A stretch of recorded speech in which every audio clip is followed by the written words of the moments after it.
हत्या कर शव को बोरे में भरकर ट्रेन की बोगी में छिपा देने वाले वांछित अभियुक्त संजय कुमार पटेल को एसओजी व थाना कपसेठी पुलिस टीम ने किया गिरफ्तार। कब्जे से घटना में प्रयुक्त मोबाइल व पूर्व में संकलित साक्ष्य को बरामद किया गया है।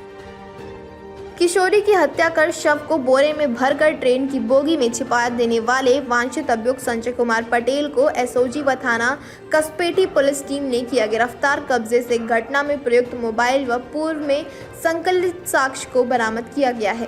थाना कसपेटी पर दिनांक 21/2/2024 को किशोरी के पिता द्वारा अपनी पुत्री की गुमशुदगी के संबंध में थाना कसपेटी पर विभिन्न धाराओं में अज्ञात एफआईआर दर्ज कराई गई थी। दिनांक 21/2/2024 को बनारस रेलवे स्टेशन पर काशी एक्सप्रेस ट्रेन की बोगी में महिला की लाश मिलने की सूचना पर परिजन द्वारा खुद की बेटी के रूप में पहचान किया गया था, जिसके संबंध में उच्च अधिकारीगण के निर्देशन में घटना का सफल अनावरण करते हुए सहायक पुलिस आयुक्त राजा तालाब के नेतृत्व में जनपद की एसओजी व थाना कसपेटी को टीम गठित कर शीघ्र गिरफ्तारी हेतु निर्देशित किया गया था। गठित टीम द्वारा अभियुक्त की गिरफ्तारी हेतु संभावित स्थानों पर लगातार दबिश दी जा रही थी, जिसके संघर्ष में आज किशोरी की हत्या करने वाले जिसने किशोरी की हत्या कर शव को बोरे में बांधकर ट्रेन की बोगी में छिपाया था, उस वांछित अभियुक्त को आज एसओजी व थाना कसपेटी पुलिस ने गिरफ्तार कर लिया है। तो इस तरह का वर्कआउट है क्या? देखिए, बीती 19 फरवरी को एक बहुत ही हृदय विदारक घटना हुई थी। थाना कपसेटी क्षेत्र के एक गांव से एक किशोरी के गायब होने की सूचना प्राप्त हुई थी, जिस पर थाने पर अभियोग पंजीकृत किया गया था। उसी दौरान मड़वाड़ी स्टेशन से ये जानकारी मिली कि लखनऊ बनारस की जो ट्रेन है उसमें एक बोरे में सिला हुआ एक महिला का शव मिला है। बाद में उस शव की पहचान इसी किशोरी के रूप में हुई जो थाना कपसेटी क्षेत्र से गायब हुई थी। इसके बाद जो अभियोग पंजीकृत हुआ था उसमें सुसंगत धाराओं की वृद्धि की गई और इसके सफल अनावरण के लिए जो थाना स्तर पर टीम है, जोन स्तर पर हैं, साथ ही जो क्राइम ब्रांच की टीम है, इन सभी टीमों को इसके अनावरण के लगाया गया। चूँकि घटना बहुत ही गंभीर थी, महिला अपराध से संबंधित थी, इसको तत्काल बहुत ही गंभीरता से लेकर के इस पर लगातार प्रयास किए जा रहे थे। इलेक्ट्रॉनिक तरीके सर्विलांस, मैनुअल सर्विलांस, हर तरीके की चीज़ें इसमें प्रयोग की गई। इसी क्रम में कल जो पुलिस को सफलता मिली है और इस घटना को जो कारित करने वाला अभियुक्त है, जिसका नाम संजय है, उसको गिरफ्तार किया गया है। इससे जो पूरी पूछताछ हुई है, इसमें ये व्यक्ति बेसिकली जिस गांव की किशोरी रहने वाली थी उसी के ही पास में एक कोचिंग सेंटर चलाता था। कक्षा 10 में किशोरी इसके यहाँ पर कोचिंग पढ़ने जाती थी, जिस दौरान इनकी बातचीत होनी शुरू हुई। इसके बाद इनमें नज़दीकियाँ बढ़नी शुरू हुई। इस व्यक्ति ने किशोरी को बहला फुसला करके उसके साथ शारीरिक संबंध भी स्थापित किए। ये बात तकरीबन सितंबर 2023 की है, जैसा कि इसके द्वारा बताया गया है। नवंबर-दिसंबर के आसपास किशोरी के द्वारा इसको बताया गया कि वो गर्भवती हो गई है। चूँकि ये जो टीचर था, जो कोचिंग चलाता था, ये पहले से शादीशुदा था, इसके बच्चे भी थे। तो इसी बैकग्राउंड में इसको ये लगा कि यदि ये बात पब्लिक होती है तो इसके लिए बहुत बड़ी समस्या खड़ी हो जाएगी और दिसंबर के महीने से ही इसने किशोरी की हत्या करने की योजना बनानी शुरू कर दी थी। और जो मोड है, जिस तरीके से हत्या हुई है कि उसको मारने के बाद बोरे में लाश भरी गई है, ये पूरी योजना ही इसने दिसंबर में ही तैयार कर ली थी कि मुझे इसी तरीके से एग्जीक्यूट करना है। और उसी के अनुपालन में जो बोरे आदि हैं, ये इसने दिसंबर में ही खरीद लिए थे। बोरे, उनको सिलने का सामान, सारी चीज़ें इसने दिसंबर में खरीद ली थी। इसके बाद भी ये किशोरी से लगातार मिलता रहा था जब भी इसको मौका मिला, लेकिन हत्या करने का मौका इसको नहीं मिल पाया था। जब हत्या हुई है दिनांक 19 फरवरी को, उसके तकरीबन 3-4 दिन पहले किशोरी इसके पास आई थी, वापस से प्रेगनेंसी वाली बात को लेकर के ही। तब इसके द्वारा उसको बताया गया कि मैंने दवा आदि इंजेक्शन जो भी है गर्भपात के लिए वो ढूंढ लिया है और सोमवार को तुम यानी कि 19 तारीख को मेरे यहाँ पे आ जाना, उसके बाद मैं ये दवा है एडमिनिस्टर कर दूँगा। इसी की बातों में आकर के किशोरी 19 तारीख को अपने घर से ये बता करके निकली कि मैं अपनी दोस्त के यहाँ कुछ किताबें लेने जा रही हूँ, लेकिन वो इस टीचर के यहाँ पर गई। उस दिन इसकी कोचिंग पर उस वक्त पे कोई नहीं था, इसने पूरी तैयारी कर रखी थी।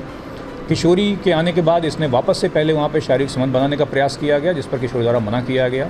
फिर गर्भपात का इंजेक्शन लगाने के लिए इसके द्वारा किशोरी को बाहर ले जाया गया कि इसमें ब्लीडिंग बहुत होगी, कमरे के अंदर नहीं हो पाएगा। बाहर बाउंड्री के अंदर ही बाहर इसके द्वारा ले जाया गया और ये बताते हुए कि इंजेक्शन जो लगेगा इसमें बहुत दर्द होगा, तुम्हें शोर ना मचाओ, इसके लिए उसके मुंह पर टेप चिपका दिया गया। क्योंकि बच्ची छोटी थी, इसकी बातों में आ गई। टेप लगाने के बाद इसके द्वारा उसको बच्ची को दाबा गया, किशोरी को दाब करके उस पर बैठा गया और पन्नी से बुरी तरीके से उसका गला घोंट करके उसकी हत्या कर दी गई। तुरंत ही जो इसने बोरे पहले से तैयारी करके रखी हुई थी, उस बोरी में बच्ची का शव भरा गया, उसको सिला गया और इसके बाद उसको शव को वहीं कोचिंग पर ही अपनी बाउंड्री के अंदर ही इसने रख करके छोड़ दिया। इंटरेस्टिंग बात यह है, जो आपराधिक मानसिकता है इसकी, इतनी बड़ी कार्रवाई होने के बाद भी, इतना बड़े हत्याकांड को अंजाम देने के बाद भी वापस से 2 बजे से इसने कोचिंग पढ़ानी शुरू करी। इसमें बच्चे आ करके इसके यहाँ पढ़ाई कर रहे थे। इसने पूरी कोचिंग पढ़ाई, सारी कोचिंग शाम की ख़त्म करी, शव वहीं पर रखा रहा इसके यहाँ पर। अगले दिन इसको ये पता था कि सेवापुरी स्टेशन से ये ट्रेन गुजरती है जो कि लखनऊ की ओर जाती है। ये पूरी योजना इसकी पहले से थी। इसकी तैयारी ये थी कि शव को मैं इस ट्रेन पर रख दूंगा, जिसके बाद ये शव लखनऊ पहुंच जाएगा और यहाँ पे किशोरी सिर्फ लापता रहेगी, इसका शव नहीं मिलेगा तो ये केस का कुछ खुलासा नहीं हो पाएगा।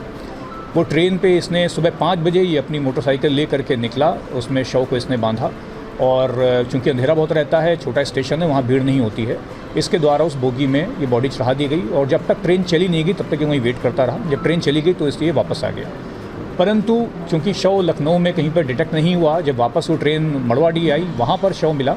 उसके बाद जो आगे की सारी मुकदमा पंजीकृत किया गया, सारी चीज़ें हुई, उसके आधार पर फिर इस व्यक्ति को गिरफ्तार किया गया। पूर्व में आपराधिक इस व्यक्ति का आपराधिक इतिहास पूर्व में नहीं है, लेकिन इंटरेस्टिंग बात यह है कि कुछ वर्ष पहले, तकरीबन 10 वर्ष पहले भी एक स्कूल में पढ़ाता था, जो अब तक प्राथमिक जानकारी मिली है। वहाँ पर भी एक बच्चे के साथ ऐसा ही कुछ करने का प्रकट संज्ञान में आया था, जिसके बाद इसको स्कूल से निकाल दिया गया था। वो एक अलग प्रकरण है।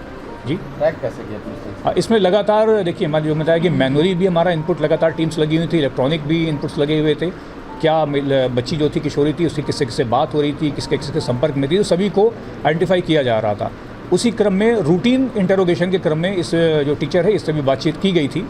बातचीत होने के तुरंत ही बाद इसका जो कंडक्ट था वो बहुत सस्पिशियस हुआ। ये गांव वगैरह छोड़ करके ये तुरंत वहाँ से भाग गया। उसके बाद जब कुछ और चीज़ें हमें मालूम चली, जिसको पूछताछ को ढूंढा गया तो मालूम चला कि ये गांव वगैरह छोड़ करके कहीं भाग गया है, तो शक और गहराता गया। फिर और जो बाकी चीज़ें, इसका पुराना कंडक्ट की पहले भी इस तरह की हरकतें कर चुका है, बच्ची इसके आती जाती रहती थी, ये सारी कड़ी से कड़ी जुड़ी और जब ये गिरफ्तार हुआ इसने पूरा घटनाक्रम स्वीकार किया और सारी चीज़ें बताई हैं, जिसके आधार पर साक्ष्य भी बरामद हुआ। सर, एक दिन घटना अकेले ही कर दी? जी बिल्कुल, अभी तक की जो जानकारी आई है और जो इसने पूरा घटनाक्रम का विवरण दिया है, ब्यौरा दिया है, वो ऐसा प्रतीत होता है अभी तक कि इसने अकेले ही इस पूरी घटना को अंजाम दिया। इस केस के खुलासा करने में टीम को किस प्रकार जी, इसमें जो टीम इसमें खुलासा करने में लगी हुई है, टीम का विवरण भी प्रेस नोट में दिया गया है। इसको डीसीपी गोमती सर की तरफ से 25,000 रुपये के पुरस्कार की घोषणा की गई। अब आप भी बन सकते हैं सिटीजन जर्नलिस्ट, लड़ सकते हैं अपनी लड़ाई खुद। अपने हक की लड़ाई में चाणक्य न्यूज इंडिया है आपके साथ। आज प्ले स्टोर से डाउनलोड करें चाणक्य न्यूज इंडिया का मोबाइल ऐप। उसके बाद मेरा पोस्ट पर जाकर अपनी खबर अपडेट करें फोटो के साथ। हम बनेंगे आपकी आवाज। देश का तेजी से बढ़ता नेटवर्क, सच दिखाते हैं हम। जय हिंद। खबरें जो आपको सीधे जोड़ती हैं हमसे, जिनका आपकी जिंदगी पर होता है सीधा असर, खबरों की वही तस्वीर, बिना बदले बिना डरे, जज्बा सच का लिए, सच दिखाते हैं। चाणक्य न्यूज इंडिया, हम हैं हिंदुस्तानी।